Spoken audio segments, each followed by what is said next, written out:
Welcome to all of you on my YouTube channel UPIA Classes. Dear student, आज मैं आपको present continuous tense का एक ऐसा कॉन्सेप्ट देने जा रहा हूँ जिससे आपको हर तरीके के वाक्यों का ट्रांसलेशन आ जाएगा जो प्रेजेंट कॉन्टिन्यूअस टेंस के अंतर्गत आते हैं। तो चलिए जाने आज क्या पढ़ने वाले हैं हम लोग। तो दोस्तों, आप देख रहे हो यहाँ पर मैंने इतने सारे सेंटेंसेस को लिया है। जैसे आप देख सकते हो वह पढ़ रही है। इसी तरह से आप यहाँ पर देख सकते हो हम मुंबई जा रहे हैं, तुम दौड़ रहे हो। इस तरह से ढेर सारे मैंने सेंटेंसेस लिया है। यदि आप इस तरह के वाक्यों का ट्रांसलेशन सीखना चाहते हैं वो भी इजी तरीके से, तो आप मेरे साथ जुड़िए और वीडियो को पूरा देखिए। मैं बहुत ही अच्छे तरीके से आपको प्रेजेंट कंटिन्यूअस टेंस के सारे कॉन्सेप्ट को समझाऊंगा। तो देख सकते हैं यहाँ पर मैंने आपके लिए होमवर्क्स भी दे रखा है टू योर सेल्फ के रूप में। और इसके बाद देखिए फिर नेगेटिव सेंटेंस स्टार्ट हो जाएगा। आप देख सकते हो कि ये सारी ट्रांसलेशन मैं आपको सिखाऊंगा और इस तरीके से आप देख सकते हो ये सारा PDF मैंने तैयार किया है ताकि आपको बहुत ही इजी तरीके से और आसानी से प्रेजेंट कंटिन्यूअस टेंस आ जाए। और इस तरीके से मैंने दो यानी कि अफर्मेटिव और नेगेटिव सेंटेंस आज कवर करेंगे। और ये रहा आपका होमवर्क, ठीक। इसको भी आपको करना आ जाएगा, बहुत ही आसानी से आ जाएगा। आप यकीन मानिएगा कि ये क्या इससे भी अधिक यानी इससे भी ज़्यादा जो आपको प्रायः ट्रांसलेशन करने को मिलते रहते हैं वो आप कर लोगे, ठीक। तो एक ऐसा कॉन्सेप्ट मैं दूंगा जिससे आप इन सारे वाक्यों को आसानी से ट्रांसलेट कर सकते हैं, ठीक है ना। तो चलिए बिना देर करते हुए मैं आज की इस क्लास की शुरुआत करता हूं। तो जी दोस्तों, आइए देखते हैं क्या है आज का क्लास। तो ये रहा आपका PDF, थोड़ा लंबी बनी है बट स्टार्ट करते हैं। Present continuous tense. तो बेटा प्रेजेंट कंटिन्यूअस टेंस का क्या मतलब होता है? देखिए, कॉन्टिन्यूअस यानी कंटिन्यूटी, टेंस मतलब काल और प्रेजेंट मतलब वर्तमान काल। तो वर्तमान यानी जो चल रहा है इसमें यदि कंटिन्यूटी दिखे, किसी कार्य का जारी रहना दिखे, तो बेटा आप कह सकते हो कि वह घटना प्रेजेंट कंटिन्यूअस टेंस की है। जो भी वाक्य बोला जा रहा है वो प्रेजेंट कंटिन्यूअस टेंस का है। इसके अलावा आप कह सकते हो कि वे सारे वाक्य जिनके लास्ट में रहा है, रही है, रहे हो, ये जो वर्ड्स मैंने लिखा है बेटा, यदि ये जुड़ा हुआ आपको दिख जाता है तो आप इजीली कह सकते हो कि वह वाक्य प्रेजेंट कंटिन्यूअस टेंस का है, ठीक। इसके अलावा देखिए कुछ मैंने यहाँ पर भी लिखा है। इस काल से यह बोध होता है कि कोई कार्य वर्तमान समय में जारी है, ठीक। तो चलिए बेटा आगे बढ़ते हैं। क्या है ट्रांसलेशन हमें इन सब का करना है बेटा। तो फिर इनको ट्रांसलेट हम कैसे करेंगे, इनके लिए क्या रूल्स होगा। तो आइए देखते हैं कि असर्टिव सेंटेंस के लिए क्या हमारा स्ट्रक्चर्स होगा ट्रांसलेशन का। तो चलिए समझते हैं बेटा। देखिए स्टूडेंट, आप समझ सकते हो। देखिए, यदि आपका अफर्मेटिव सेंटेंस है उसको ट्रांसलेट करना है तो सबसे पहले आपको सब्जेक्ट लिखना है, यानी वाक्य का जो मुख्य शब्द है जिसको हम हेडवर्ड कहते हैं उसी को पहले लिखना है बेटा। फिर इसके बाद जो सब्जेक्ट है उसके अनुसार हम हेल्पिंग वर्ब के रूप में या तो इज़ लगाएंगे या फिर एम या फिर और। किन सब्जेक्ट के साथ हमारा इज़ लगेगा, किन के साथ हमारा एम लगेगा, किसके साथ आर लगेगा, इसको मैं अभी आपको बताऊंगा। लेकिन याद रखिए हेल्पिंग वर्ब के बाद आपको वर्ब की ING फॉर्म लगानी है, फॉर्म लगानी है। जैसे बेटा गो है तो आपको गोइंग यूज करना पड़ेगा यहाँ पर। यदि कम की बात हो रही है तो आप कमिंग करेंगे, ठीक। ईट की बात हो रही है तो ईटिंग करेंगे यहाँ पर। फिर बाद में एट लास्ट आप ऑब्जेक्ट या कॉम्प्लीमेंट यूज कर सकते हो। इसके अलावा भी कोई अदर वर्ड्स दिखता है तो आप यहीं पर यूज़ कर लेंगे, ठीक। तो जी बेटा मैं बात कर रहा था कि इज एम आर का क्या कॉन्सेप्ट होगा। तो यहाँ पर आप देख सकते हो मैंने लिखा है क्या, ही हो गया, ठीक, सी हो गया, इसके अलावा इट है, नेम है, या फिर आप यूं ही कह लीजिए कि जो सिंगुलर सब्जेक्ट होते हैं उनके साथ हमें इज को रखना है, ठीक। और फिर क्या आगे बेटा, आई के साथ एम रखना है ना। उसके बाद फिर आप देख सकते हो कि जो हमारा प्लूरल सब्जेक्ट होता है ना, जैसे आपका ये हो गया, यू हो गया, वी हो गया, दे हो गया, बॉयस हो गया, इस तरीके के जो बहुवचन वाले कर्ता होते हैं उनके साथ आर रखना है, ठीक। अब फिर आगे बढ़ते हैं, देखते हैं कि कैसे ट्रांसलेशन होगा। तो चलिए बच्चों देखते हैं कि कैसे ट्रांसलेशन होगा। तो आइए, एक छोटा सा वाक्य मैंने यहाँ पर लिया है कि वह पढ़ रहा है। तो आइए आप मुझे ये बताइए कि इसमें सब्जेक्ट क्या है। तो सब्जेक्ट आपका ये वह है, तो वह इसको पहले नंबर पर इसकी इंग्लिश लिखना है, ठीक। तो चलिए इसको लिख लेते हैं। वह का मतलब ही हो गया, ठीक। अब उसके बाद इज, एम, आर में से कोई एक यूज करना है। तो वह हमारा एक वचन में आता है तो आर तो लग नहीं सकता, एम भी नहीं लगेगा, इज आपका राइट है यहाँ के लिए। तो ही इज हो गया। फिर बाद में आप क्या करेंगे, पढ़ रहा है, पढ़ना, पढ़ना मतलब क्या, रीड हो गया ये। अब बेटा इसी में आपको आईएनजी जोड़ना है, तो आईएनजी इस प्रकार आप कर दीजिए, तो हो जाएगा क्या, ही इज रीडिंग। क्या होगा ट्रांसलेशन बेटा, ही इज रीडिंग, ठीक। तो इस तरीके से आप कर सकते हो। तो बेटा यदि आप मेरे चैनल पर न्यू हो तो आप इसको सब्सक्राइब कर लीजिए, ताकि जो मैं अगला वीडियो बनाऊं उसका नोटिफिकेशन आपको तुरंत मिल जाए, ठीक। तो आइए बच्चों आगे बढ़ते हैं। तो अगला क्या वाक्य है, वह अपना काम कर रही है, ठीक। तो सबसे पहले आप सब्जेक्ट लिखिए। सब्जेक्ट क्या है, वह, यानी कोई स्त्री है, तो आप उसके लिए वर्क इंग्लिश सी लिखिए। और फिर आप क्या लिखेंगे, इज, ठीक। अब आईएनजी लगाना है वर्ब में, तो काम कर रही है, काम कर रही है यानी डूइंग, डू मतलब करना, इसमें आप आईएनजी लगा दीजिए। वह कर रही है क्या बेटा, अपना काम। तो अपना की इंग्लिश ये सी है, सी के लिए हर होगा। इसी तरह यदि ही होता तो हिज हो जाता। तो हर, जॉब या वर्क आप आगे लगा सकते हो, ठीक। तो क्या होगा पूरा ट्रांसलेशन, आइए देखते हैं। तो देखिए बेटा यहाँ मैंने लिखा क्या, सी इज डूइंग हर जॉब।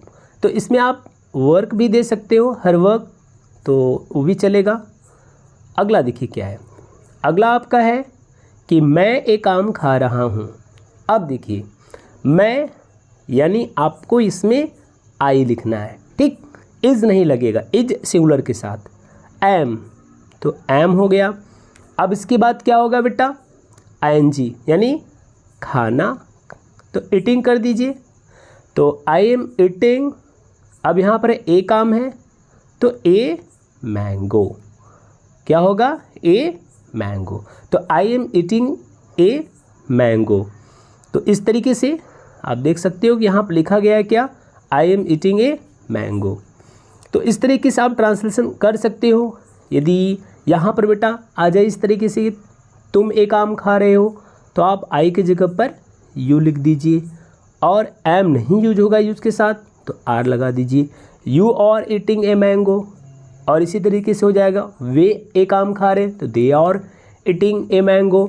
इसी तरीके से कोई नाम आ गया, जैसे मोहन एक आम खा रहा है, तो क्या हो जाएगा कि Mohan is eating a mango.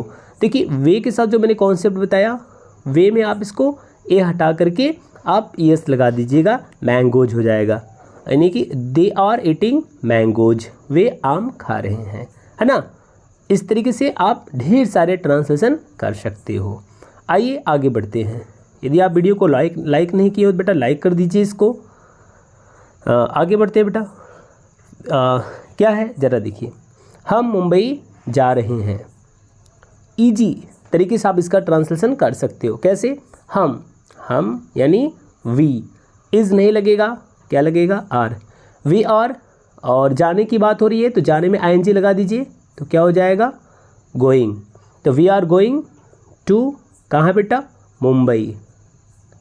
तो आप इस तरह से लिख सकते हो ना। देखिए क्या होगा, ये देख लीजिए, we are going to Mumbai. आगे बढ़ते हैं। लड़कियां नाच रही हैं, यानी लड़कियां, पहले आप गर्ल्स लिखिए, फिर आर लगा दीजिए, इसके बाद क्या हो जाएगा, नाच रही है यानी डांसिंग। क्या होगा, चलिए जाने। The girls are dancing, the girls are dancing. ठीक, आगे बढ़ते हैं। तुम दौड़ रहे हो, तुम दौड़ रहे हो यानी तुम, तो सब्जेक्ट के रूप में आप यू लगा लीजिए और फिर क्या लगेगा, आर। यू और दौड़ने की इंग्लिश क्या होगी, रन। एनजी जोड़ दीजिए, रनिंग हो जाएगा। चलिए देखिए, यू और रनिंग। ठीक, आगे बढ़ते हैं। अब आपकी बारी बेटा, आप इसको करिए बच्चों, आप इसको करिए और करके कमेंट करके आप मुझे बताइए कि हाँ सर मुझे समझ में आ गया। पहले का ट्रांसलेशन ये होगा, यानी वह खाना खा रहा है, इसको बताइए आप। लड़के सो रहे हैं, इसका ट्रांसलेशन करके बताइए। मधु नाच रही है, इसको बताइए। पत्र, यहाँ पे एक सब्जेक्ट ले लीजिए, तुम कर दो यहाँ पर, तुम पत्र लिख रहे हो। ठीक, तुम इसमें कर दीजिए बेटा, सब्जेक्ट छूट गया था टाइप करने में, कोई बात नहीं है। वह गा रही है, आप जल्दी से कमेंट करिए और इसको बताइए। ओके, आगे बढ़ते हैं नेगेटिव सेंटेंस की तरफ। देखिए बेटा, अफर्मेटिव और नेगेटिव में थोड़ा सा अंतर ये है कि आप उसमें नॉट यूज़ नहीं करते हो, बट इसमें आपको नॉट लगाना पड़ेगा। ट्रांसलेशन किसका करना है, आइए मैं आपको दिखाता हूँ एक झलक। सुरेश अपना काम नहीं कर रहा है, सीता नहीं रो रही है, तुम फुटबॉल नहीं खेल रहे हो, वह कपड़े नहीं धो रही है, और हम मुंबई नहीं जा रहे हैं। आइए वन बाय वन इसको ट्रांसलेट करते हैं। कैसे, जी बिल्कुल, ये देखिए नेगेटिव सेंटेंस। सबसे पहले क्या यूज़ करना है बेटा, सब्जेक्ट इज एम आर फिर नॉट। तो सब्जेक्ट आपका इसमें हो जाएगा सुरेश। क्या हो गया, सुरेश। नेम है, इज लगेगा, सुरेश इज। नॉट लगेगा, जी बिल्कुल, नेगेटिव सेंटेंस है नॉट लगेगा, सुरेश इज नॉट। अब फिर देखिए कर रहा है यानी डूइंग, क्या लगेगा बेटा, डूइंग। और अपना काम सुरेश है, इसके लिए जो हमारा प्रोनाउन यूज होगा वो ही होगा, इसलिए आप यहाँ पर हिज कर दीजिए, हिज वर्क। ठीक, इस तरीके से क्या होगा, एक झलक आप देख लीजिए साफ साफ, Suresh is not doing his work. आगे बढ़ते हैं। देखिए ये क्या है बेटा, सीता नहीं रो रही है। कैसे होगा इसका ट्रांसलेशन, जी देखिए, सबसे पहले आपको सब्जेक्ट लिखना है। सब्जेक्ट क्या हो गया बेटा इसमें, सीता। फिर आपको नेम है तो आप इज़ लगा लीजिए और फिर नॉट लगा लीजिए। सीता इज़ नॉट रो रही यानी क्राइंग, वीपिंग, इस तरीके से आप कर सकते हो। आगे बढ़ते हैं। ये देखिए, तुम फुटबॉल नहीं खेल रहे हो, तो सबसे पहले तुम की इंग्लिश लिखो यू, और आपको पता है कि यू के साथ क्या लगेगा, आर, यानी यू और। नॉट कर दीजिए नहीं के लिए। फिर खेल रहे हो, खेलना मतलब प्ले। अब इसमें आईएनजी जोड़ना है तो प्लेइंग हो जाएगा। You are not playing, football की बात की गई है, फुटबॉल कर दीजिए।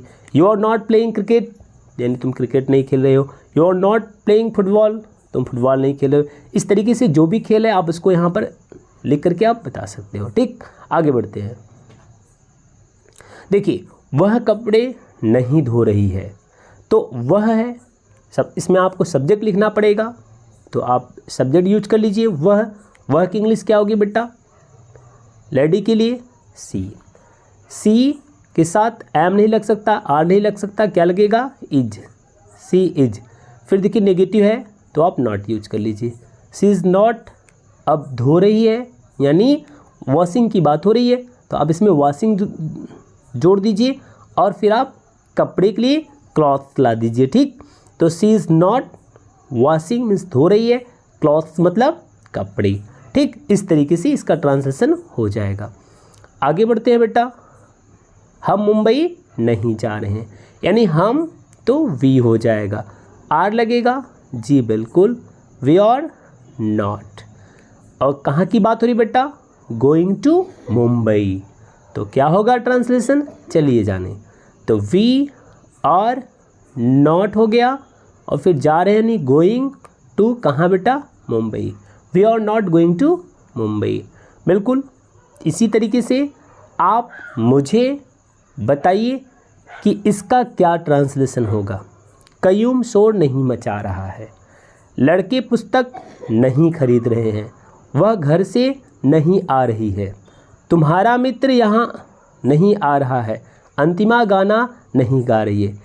इसका ट्रांसलेशन आप करिए और तुरंत मुझे बताइए। यदि कोई समस्या होती है तो आप कमेंट करिए, मैं उसका रिप्लाई ज़रूर दूंगा। तो इस तरीके से बेटा, यदि आपको मेरी वीडियो अच्छी लगी हो तो प्लीज़ सब्सक्राइब कर लीजिए मेरे चैनल को, और यदि आप न्यू हो तो इसे सब्सक्राइब करें, और वीडियो अच्छी लगे तो अपने दोस्तों को भी बताइए, अपना फ्रेंड सर्किल में इसको शेयर करिए। और मैं आपको 10 से संबंधित जो भी वीडियो है वो मैं कंप्लीट दे दूंगा। और इसके अलावा भी मैं 10th की क्लास भी शुरू कर दिया हूँ। यदि आप मेरे चैनल पर नहीं अभी तक 10th की क्लास की हूँ, यदि आप क्लास 10th में हो तो जाकर इंग्लिश की वीडियो को आप देख सकते हो। ठीक, प्लेलिस्ट उसका मैंने अलग से बना कर रखा है।